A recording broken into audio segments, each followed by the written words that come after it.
ಎಲ್ಲರಿಗೂ ನಮಸ್ಕಾರ. ನಾನು ಪೀಟರ್. ನಿಸ್ಸಿ ಪ್ರಿನ್ಸಸ್ ಚಾನಲ್ಗೆ ನಿಮ್ಮೆಲ್ಲರಿಗೂ ಪ್ರೀತಿಯ ಸ್ವಾಗತ.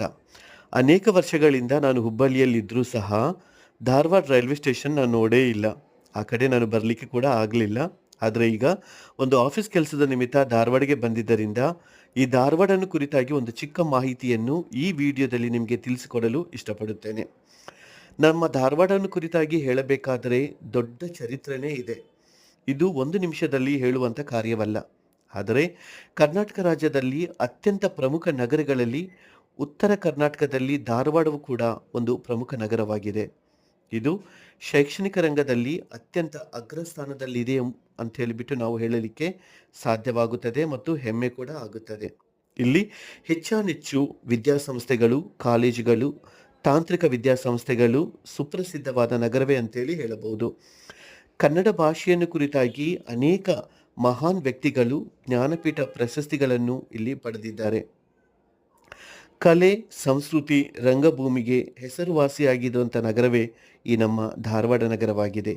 ಮತ್ತು ಇಡೀ ಕರ್ನಾಟಕದಲ್ಲಿ ಕರ್ನಾಟಕ ಯೂನಿವರ್ಸಿಟಿ ವಿಶ್ವವಿದ್ಯಾಲಯವು ಕೂಡ ನಮ್ಮ ಧಾರವಾಡ ನಗರದಲ್ಲೇ ಇದೆ.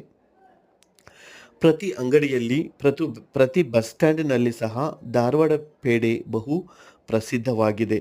ನಾವು ಯಾವ ಅಂಗಡಿಗೆ ಹೋದರೂ, ಯಾವ ರೈಲು ನಿಲ್ದಾಣಕ್ಕೆ ಹೋದರೂ, ಕರ್ನಾಟಕದಲ್ಲಿ ಯಾವ ಅಂಗಡಿಗೆ ಹೋದರೂ ಸಹ ಧಾರವಾಡ ಪೇಡೆಯಾದದ್ದು ಕರ್ನಾಟಕದಲ್ಲಿ ಅತ್ಯಂತ ಪ್ರಸಿದ್ಧವಾಗಿದೆ ಎಂಬುದಾಗಿ ಕೂಡ ನಾವು ಹೇಳಬಹುದು. ಇನ್ನು ಸಾರಿಗೆ ವಿಷಯ ತೆಗೆದುಕೊಂಡರೆ ಪ್ರತಿ 2 ನಿಮಿಷಕ್ಕೆ ಒಂದು ಬಸ್ಸು ಇಲ್ಲಿ ಏರ್ಪಾಟ್ ಮಾಡಲಾಗಿದೆ.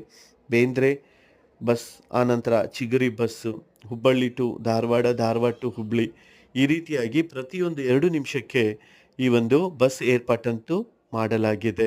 ಪ್ರತಿಯೊಂದು ಬಸ್ಸು ಕೂಡ ಬಹಳಷ್ಟು ರಶ್ ಆಗಿರುತ್ತದೆ. ಯಾವ ಬಸ್ಸು ಕೂಡ ಜನರಿಲ್ಲದೇ ಇರುವುದಿಲ್ಲ. 2 ನಿಮಿಷಕ್ಕೆ ಒಂದು ಬಸ್ ಆದರೂ ಕೂಡ ಪ್ರತಿಯೊಂದು ಬಸ್ಸು ಕೂಡ ಅಷ್ಟೊಂದು ರಶ್ ಆಗಿರುತ್ತದೆ. ಯಾಕಂತಂದರೆ ಈ ಧಾರವಾಡದಲ್ಲಿ ಅನೇಕ ವಿಧವಾದ ವಿದ್ಯಾಸಂಸ್ಥೆಗಳು, ಕಾಲೇಜುಗಳು, ಟೆಕ್ನಿಕಲ್ ಇನ್ಸ್ಟಿಟ್ಯೂಟ್ಸ್ ಇವೆಲ್ಲ ಇರುವುದರಿಂದ ಹುಬ್ಬಳ್ಳಿಯಿಂದ ಮತ್ತು ಧಾರವಾಡದ ಸುತ್ತಮುತ್ತಲಿನ ಎಲ್ಲ ಗ್ರಾಮಗಳಿಂದ ಜನರು, ಮಕ್ಕಳು ಈ ಒಂದು ವಿದ್ಯಾಸಂಸ್ಥೆಗಳಿಗೆ ಬರ್ತಾ ಇರುವುದರಿಂದ ಏನಾಗುತ್ತೆ, ಬಹಳಷ್ಟು ಜನರು ಇಲ್ಲಿ ವಿದ್ಯೆಯನ್ನು ಪಡ್ಕೊಳ್ಳಿಕ್ಕೆ ಬರ್ತಾರೆ. ಹೀಗಾಗಿ ಬಿಟ್ಟು ಸಾರಿಗೆ ಸಂಸ್ಥೆ ಕೂಡ ತುಂಬ ಸುವ್ಯವಸ್ಥವಾಗಿದೆ ಅಂತೇಳಿ ಕೂಡ ಹೇಳಬಹುದು.